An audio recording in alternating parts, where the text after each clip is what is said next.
Investigación, Tecnología y Docencia del Instituto de Salud del Niño San Borja. Muy interesante la conversación. Vamos a ver, uno de los 4 pilares que dio a conocer el MINSA en el último CADE para fortalecer la salud en el Perú fue de una infraestructura de salud moderna e interconectada, historias clínicas en red, telemedicina, equipamiento e inversiones. Hoy en día, mediante la telemedicina, se ha podido brindar más de 200 atenciones a pacientes de todas las regiones del país, es decir, marchar con la tecnología y poder lograr así asistencia que no sea solamente pues concentrada en los grandes centros urbanos como Lima o algunas capitales regionales. Muy buenos días, doctor. Un gusto tenerlo con nosotros. Buenos días, don Raúl. Buenos días, señor Carvalho. Un placer estar acá y agradezco la invitación a nombre de mi institución, el Instituto Nacional de Salud del Niño de San Borja, para justamente comentar, como usted bien lo señaló, de uno de los pilares del desarrollo de la gestión en el Ministerio de Salud, que es en realidad el término exacto es telesalud. Telesalud. Sí, se utilizan como, básicamente es el uso de las tecnologías para poder vencer un factor crítico. En este caso, la distancia, y brindar servicios de salud, brindar sesiones de capacitación y reuniones de telegestión. Y hay un cuarto componente que es de educación para los pacientes, familiares de los pacientes específicamente. Entonces, el concepto global es telesalud y dentro de ellos se desglosan algunos términos como telemedicina, que básicamente tiene que ver con teleconsultas, telecapacitación, que como su nombre lo señala, nos permite brindar mejores competencias a nuestros profesionales de todo el país, y telegestión, que son reuniones para intercambiar experiencias. Lo importante del uso de las tecnologías, y no adecuarnos a ellas, sino que éstas se adecúen a nuestros requerimientos, es que tal como ha sido definido por la Organización Mundial de la Salud, se utiliza para vencer un factor crítico, que es la distancia. Nuestro país es un país... La distancia y el costo, en consecuencia. Ah, qué bueno que diga eso, porque justamente esa es parte del estudio que estamos realizando para poder tener absolutamente la certeza que estamos en el camino correcto. En el Perú, la distancia, y ustedes saben además que nuestra geografía tan disímil hace de que esa distancia sea más largas, ¿no?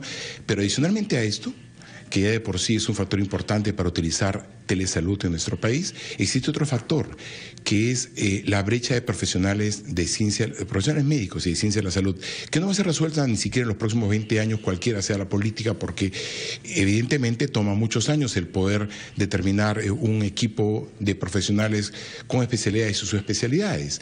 Pero adicionalmente a ello, hay una distribución errónea de nuestros colegas, ¿no es cierto?, que están centralizados básicamente en las principales ciudades del país. Hay un estudio que yo utilizo mucho para cuando comento este tema, del 2011, que señala la brecha de la eficiencia de profesionales que existe en nuestro país, liderándolo Madre de Dios, en el cual hay 34 especialistas y se requieren 285 especialistas. Hay una brecha negativa de 1.500%. ¿Qué porcentaje de las intervenciones médicas que hacen ustedes se hacen vía telemedicina? Porque los datos que tenemos es que más bien más del 70% de las intervenciones son hechas a personas trasladadas de las regiones a Lima en virtud de la excelencia tecnológica que tienen ustedes. Estamos pensando en trasplantes sofisticados y también en quemaduras, ¿no? Sí, correcto, son dos de las principales áreas que tenemos. Nosotros, en realidad, se han realizado en el Instituto de Salud del Niño de San Borja más de 7.000 intervenciones quirúrgicas. Sin embargo, telesalud es un concepto bastante nuevo, iniciado el año 2009 por el desarrollo del doctor Portela en la maternidad, pero que nosotros hemos ingresado desde septiembre del 2015.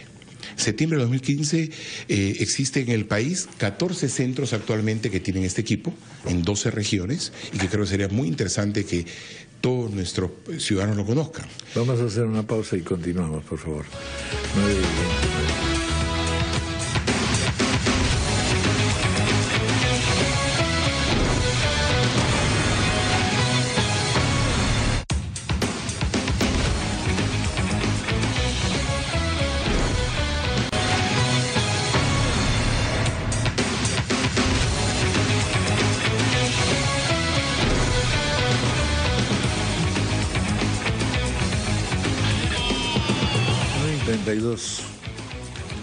Sí, efectivamente, pues hay una serie de aspectos que se pueden divulgar y conocer con respecto a la telemedicina.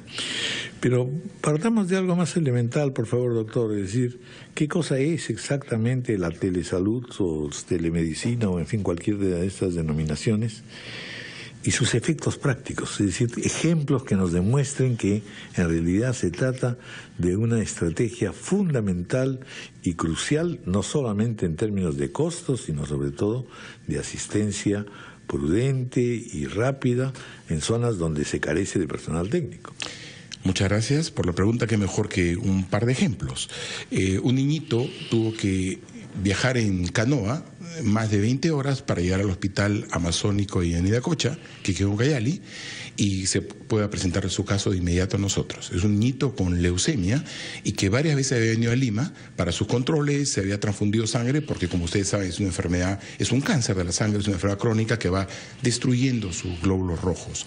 Y entonces lo trajimos acá a ese niño, le hicimos la coordinación mediante telesalud, ¿no? Hicimos una consulta en tiempo real, se coordinó, y esto es algo importante, que se sepa que el Seguro Integral de Salud le paga hasta la ambulancia aérea para traer a nuestros pacientes. No solamente un vuelo comercial, hasta la ambulancia aérea, nosotros lo recogemos del aeropuerto, lo evaluamos, lo compensamos, hicimos los estudios, volvió a su casa y después de un tiempo volvió a estar con nosotros y se le hizo el trasplante de médula ósea a ese niño. Acá en Lima. Aquí en Lima, en nuestro Pero instituto. el contacto inicial se toma, dice usted, vía telemedicina. Seguro que sí. ¿Él estaba dónde, el niño, después de esas 20 horas de canoa? En Yarinacocha, ¿Ya? en el Hospital Amazónico de Yarinacocha. Y entonces es que vienen nosotros y nuestro equipo lo prepara, porque hay que hacer una preparación para el trasplante de médula ósea. Se hace el trasplante y ahora este niño está con muy buena salud y viene cada cierto tiempo a controlarse con nosotros. Pero del mismo sitio, y esto es cuestión, don Fernando, Raúl, de confianza, ¿no es cierto? Vieron que en este hospital nosotros podíamos servirlos. El caso más, probablemente más emblemático, es el de las siamesas que ustedes se enteraron. Sí. Esas siamesas nacieron a las 11 de la noche en el mismo hospital. Se comunicaron inmediatamente al teléfono que tenemos nosotros y al día siguiente, a las 8:30 de la mañana, estábamos en una junta médica. Al siguiente día, aceptábamos que el paciente viniera, llegó antes de las 24 horas y nosotros le estábamos tomando una tomografía a ese paciente para llegar a sus diagnósticos a estas niñitas antes de 24 horas de nacido. Impensable en otro sistema. Claro. Antes de 24 horas, y solamente para culminar, saben ustedes lo exitoso que fue este caso, que una de ellas, Jenny, está gozando de muy buena salud en este momento y controlada por nosotros. Claro que es maravilloso. Ahora, yo tenía una concepción, o entendía por telemedicina o telesalud más bien, el hecho de que se pudiera brindar asistencia desde Lima a los profesionales que están en clínicas, etcétera, ante casos, no digo dificilísimos, pero en fin, que puedan...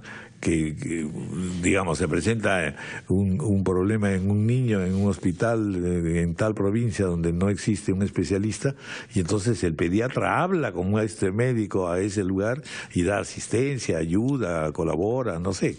Es decir, que la transmisión sea dual, ¿no es cierto? Ida y vuelta. Exactamente, este es nuestro propósito principal, ¿no? Los pacientes que se trasladan deberían ser los menos, ¿no? Y nosotros por eso tenemos un indicador, que son número de referencias solicitadas sobre el número de referencias de pacientes referidos. Entonces, ¿qué significa? No es que nosotros evitemos que vengan, lo que hacemos es hacer un manejo conjunto con ellos, lo que usted claramente ha definido. Las consultas en realidad, y ahora está cambiando el concepto, porque al inicio nuestros colegas consultaban o solicitaban esta teleconsulta para transferir a sus pacientes. Ahora no, ahora lo hacen para pedir opinión acerca del manejo. Un ejemplo clarísimo es acerca de un niñito que lamentablemente tuvo un accidente, tenía problemas neurológicos severos y que estaba intubado, o sea, con un ventilador mecánico, y no podían desentubarlo y querían traerlo a Lima para hacer una traqueostomía. ¿Qué hizo? Los pusimos en contacto con nuestros especialistas, quienes le explicaron cómo deberíamos realizar el destete. El destete es retirar secuencialmente, ¿no? Secuencialmente el ventilador, y logramos que ese niño se evitara, primero, traer a Lima, y segundo, que se tuviera que realizar la traqueostomía. Pero le doy otro ejemplo adicional. Cuando, por ejemplo, vamos a seguir hablamos ahora del Hospital del Carmen de Junín. Requieren ellos que un neurólogo pediatra evalúe a uno de sus pacientes, no lo tienen. Y nosotros sí tenemos neurólogo pediatra. Simplemente nos envían cierta información, que es el informe médico, consentimiento informado de los padres que vamos a manejar la información de su niño, y nosotros nos coordinamos y nuestros 2 especialistas de neurología están conversando con él, solicitando qué tipo de exámenes deben continuar o cuál es el manejo conjunto que van a realizar. Doctor Padilla, ¿por qué hay tanta excelencia en estos campos? ¿No se usa plenamente el hospital que costó tanto construir? Tengo entendido que 30% de sus áreas están con puertas cerradas. En estricto tenemos 70% de nuestras camas, 140 y tantos de hospitalización y 47 para la UCI que están en pleno funcionamiento. 70%. 70% o sea, de funcionamiento. 30% está lo que sucede es que a veces hay un desaprovechado. Por el momento, porque requerimos más profesionales justamente para ¿Este momento lleva cuántos años? ¿Desde cuándo se hizo este cambio importante? 1 año y medio. Ahora, lo que sucede es que hay un concepto que es diferente y que sí quisiera plantearlo. Cuando ustedes pasan por la esquina de Rosatoro con Javier Prado, ustedes lo ven sin ambulantes, lo ven sin colas, ¿no es cierto? Pero acá hay 2 conceptos importantes. Primero, que la Municipalidad de San Borja trabaja bien el tema de los ambulantes, pero segundo, lo más importante, es el programa de humanización que tenemos nosotros. Sí, todo eso es sumamente positivo, pero el punto preciso es, si tiene una capacidad de 100% el hospital, ¿por qué hay 30% que no se usa? Porque requerimos tener más especialistas de este nivel, de nivel muy alto que en nuestro país ni siquiera en Lima existen, para que puedan trabajar con nosotros. Inclusive hay normas que no permiten que, como les comentaba previamente, que los médicos que trabajan en e-salud, que hay grandes especialistas, puedan trabajar simultáneamente con nosotros en el Ministerio de Salud, que ese es un elemento que nos ayudaría muchísimo, ¿no es cierto? Muy bien. Doctor Justo Padilla, muchas gracias por haber estado con nosotros y felicitaciones por este trabajo. Muchísimas gracias, don Raúl.